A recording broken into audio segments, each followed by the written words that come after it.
Alright, here we go. Good morning, YouTube. Today is November 21st, day 3 and final day of Gobble-Con. Before I start the day, I just want to do a quick follow-up of yesterday. Anyway, time to get the day started. Day 3. I learned to stop hating those hairstyles, tolerate those darn jumping mushrooms, and tolerate the Yowie fans. It's not always easy, but I like them anyway. I like you too. Actually, my favorite in the world. Thank you.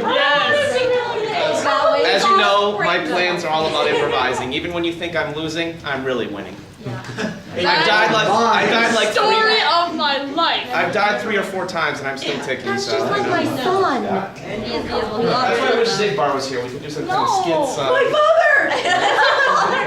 Hey, you can kind of. Hey, don't pick on him. He's on the list. He's on the list. Me. Oh, me. Guys, I figured out who my father is. Hey, you.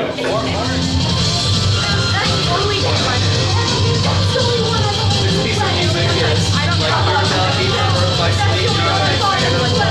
Soundtrack, but I think this piece is one of the best pieces in all of Kingdom Hearts.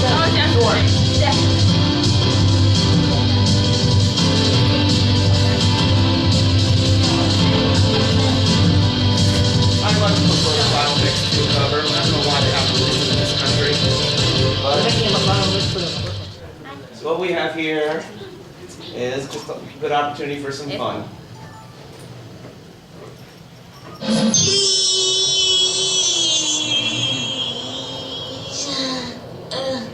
And that pretty much sums up Kingdom Hearts very well. It's both really serious and really silly at the same time. And this, of course, is why me and my friends all hate the Japanese. This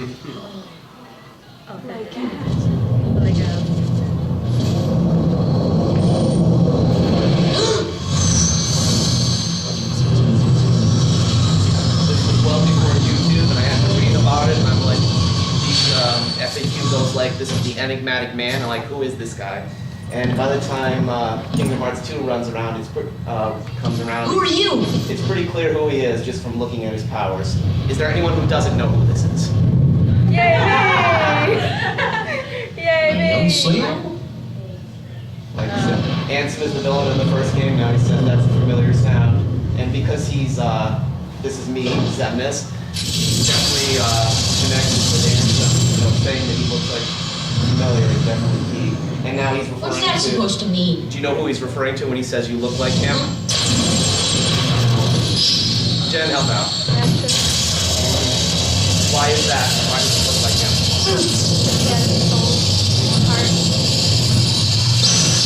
I do remember when this first came out though, because again, no YouTube footage, and a lot of people were going like, who is this man? He says like, is it a future version of Sora? I'm like, damn, that's bad fan fiction 101. Where are you getting these ideas?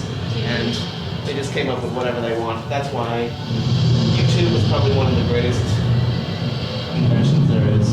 And again, calling him the incomplete one refers to the what I was talking about earlier when Sora became a Heartless. Because the instant he turned into a Heartless, that's when Roxas appeared in Twilight Town. So technically, referring to him as incomplete is correct because he no longer possesses part of his essence.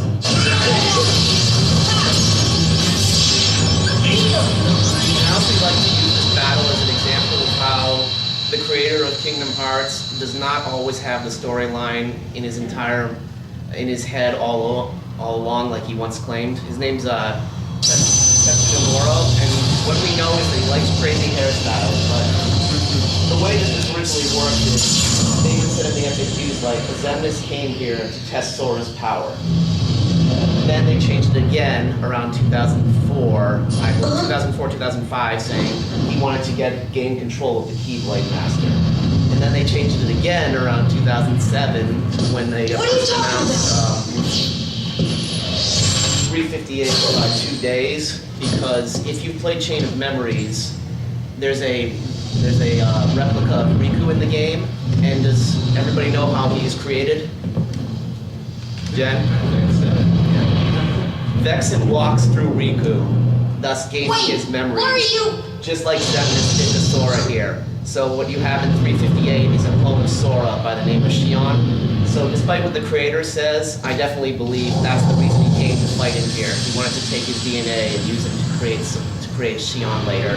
Because, as he said earlier in the battle, he said, "You look like him." He had already met Roxas at this point, so he was like, "Oh, in case Roxas doesn't work out, I'm going to create a clone of Sora that can use the Keyblade for my own purposes, and in case it doesn't work out, so I have a backup plan." As you know, like I said about the deaths, I'm always thinking 2 steps ahead, even when it looks like that. Because of what they said about the nature of nobodies and heartless, if the heartless of a person is defeated and the nobody of a person, they will return to their original person. And Ansem slash Xemnas is the only one we're positive about that, because his Heartless was defeated in the first game, he's the end boss, and Xemnas is the end boss of the second game. Technically, that's more like an essence of him, but I believe that's definitely what the director was going for when he announced that in his secret report. He said, you defeat both, then the original person will reappear. And that's what led all the organization fanboys and fangirls to say, like, okay, Axel's dead, but has his Heartless been killed too? If not, he won't come back. So we've all gone throughout the series, several fans like, oh, is that Heartless? Is that Heartless Axel's Heartless? Is this one? And unfortunately, the creator kind of indicated that just because a nobody is special and retains their form doesn't mean that the Heartless version of them will. Because whenever you lose your heart, you'll become a Heartless, but if you have a strong connection plus a heart, you'll also become a nobody. But that doesn't necessarily mean that your Heartless will be special in any way, kind of like what this exact thing is saying. Again, this is just Ansem trying to explain why he's so cool. Because when you first encounter Ansem at the end of the game, I know he's claiming to be Ansem, but he's really Xehanort. You see him and he's in human form, so you definitely don't think, yeah, that guy's a Heartless. And then he's wondering about that himself, because as you've seen from playing the game, most Heartless do not look anything like humans, right? So what makes him so darn special to not only retain his memories of a Heartless, but to retain his form? And I know, as much as I like to praise myself, I don't think the answer can be, I'm so cool. So hopefully we'll find out more about that in the upcoming games like Recoded, 3D, and eventually, like you said, Kingdom Hearts 3. And I just really hope, though, I hope they don't go for the Star Wars angle that Ansem Xehanort turns out to be Sora's father. That would just be, it would be uninspired, to say the least. You know? You think so also? And this is just something for fun, because when I first played Kingdom Hearts 2, I saw these 2 clips, and I didn't know who it was right away, but I definitely knew that it had to be referring to future games. And there's a reason this guy's number 2, because he's just so much fun. That's right! He used to give me that same exact look. I guess you think you can psych me out by saying really random stuff. Gee, I just don't know. That first line, do we all know who he was referring to? Roxas. Roxas probably would have worked initially, but more than likely, because Brague was around at time of Birth by Sleep, he's referring to Ventus, because Ventus does look similar to both Roxas and Sora. And then... Dude, what happened? Have you been a good boy? Show yourself! You can have a lot of fun with Sora, toying with him. Oh, it sounds like you haven't. Sora! Roxas! Right there, Roxas? he's just messing with his mind. Hey, did he just call me Roxas? You really put Organization 13 in a pickle. I guess that must be why the Keyblade chose you. But man, did it pick a dud this time. Another Birth by Sleep. You don't look like you're half the hero the others were. Are you done rambling? Rambling, as if. All I'm trying to tell you, traitor, is that your time is up. Another thing I want to know more about.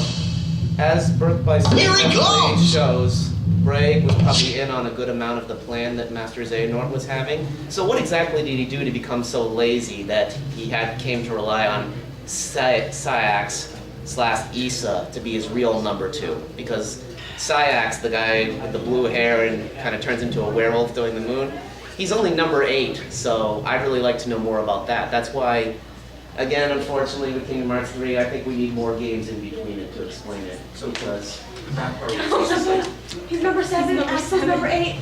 Axel's number 8? Yeah, Sykes is number 7. Demnix is 6. And No, Demnix is 9. no, I mean not Demnix. Zexon is 6. Yeah. Yes. Zexion. Axel isn't 7. Axel's 8. I think I got it written down Demnix here. is Actually, 9. we'll get into a. I memorized it all. Get into a fight. I know it. Oh, we will get into a fight. You got it memorized? Yeah, I got it memorized. Yes, I think you're right. I bowed to your superior. Hey, do you go like a minute to memory? You got it. Committed to memory. But he's definitely really toying with him here. But as the secret ending in Birth by Sleep shows, that's really what they're kind of setting up. That's what Kingdom Hearts 3 is going to be about. And because of little elements like this, especially how exactly the apprentices of Ansem who became Organization 13, what they did to lose their hearts, how much they knew, how exactly it happened, there's still so much to tell that I think, as much as people want Kingdom Hearts 3, I think we need more games to explain this. Because as far as I know, Recoded they're going to make changes for it, but because it's a remake of a cell phone game that was released around 2003, 2004, I believe, it's not really going to talk much about the organization because they really weren't invented at that time yet. So Kingdom Hearts 3D being like an entirely new game, maybe we'll get more information about them. The only thing I've really heard about that game is that it's going to have entirely new Disney worlds, making us all have to buy a 3DS now, and that the appearances of Sora and Riku will be their outfits from the first game, despite taking place after Kingdom Hearts 2. So again, the director is already messing with our minds because we're all wondering now, why do they look like that? It takes place after Kingdom Hearts 2. This clip was like what enabled me to write this little ditty I had. When Kingdom Hearts, the concept was first created, did anybody really think that it was a stupid idea? No. No way. Jen, tell us your story. As a fan of Final Fantasy games, when I learned they were making a Kingdom Hearts game, without knowing what Kingdom Hearts was, I was very skeptical, just because I was like, I really like the Final Fantasy series, but I wasn't sure about them pairing with Disney. So I was like a little skeptical. That doesn't mean I didn't buy the game as soon as it came out to see how it was. But I was worried that they would ruin the Final Fantasy brand because they said they were bringing back original Final Fantasy characters, and certain characters who are dead, they brought back. So you know who I'm talking about. But just a little skeptical at first before it came out. You thought it would be just a messy combination, just trying to please the fans that really wouldn't make any sense storyline-wise? Yeah. I was with you on that. I thought it was more of a marketing gimmick than anything. I thought the game would be good just because of the gameplay style, but I think it was right here, shortly into the first game, where I knew that the game was going to be something special. Of course, we don't know who it is right when we met him, but this is who it is. And if you played Birth by Sleep, Who's there? I have no doubt this also ties I've into come Birth by to see Sleep. the door to this world. By the way, Billy Zane This is world is way better than connected. Richard Epcar. They need to bring him back. Well, what are you talking about? Tied to the His darkness, voice is awesome. soon to be completely eclipsed. Oh, definitely needs a paycheck. That's what Whoever the you rumor are, was, that stop they didn't freaking me want out like anyone else this. after Kingdom Hearts 2, so they had Huh? someone else. Well, where did you come from? You do not yet know what lies beyond the door. So you're from another world. There is so very much to learn. You understand so little. Oh yeah? Well, you'll see. I'm gonna get out and learn what's out there. A meaningless effort. One who knows nothing can understand nothing.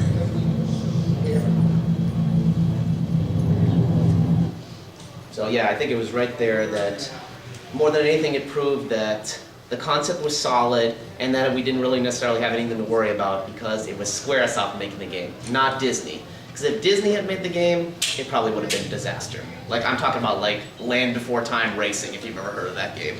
It would have been awful. They never make good games. Yeah. What is Disney Interactive Studios? I don't even know if that company exists anymore, I think it but still exists. I think I think they're. maybe. Yeah, that's Are they making? See, people keep telling me that, but are they actually making the game or just publishing? No, they've made it. It's coming out very soon. Actually, it's coming really soon. Okay.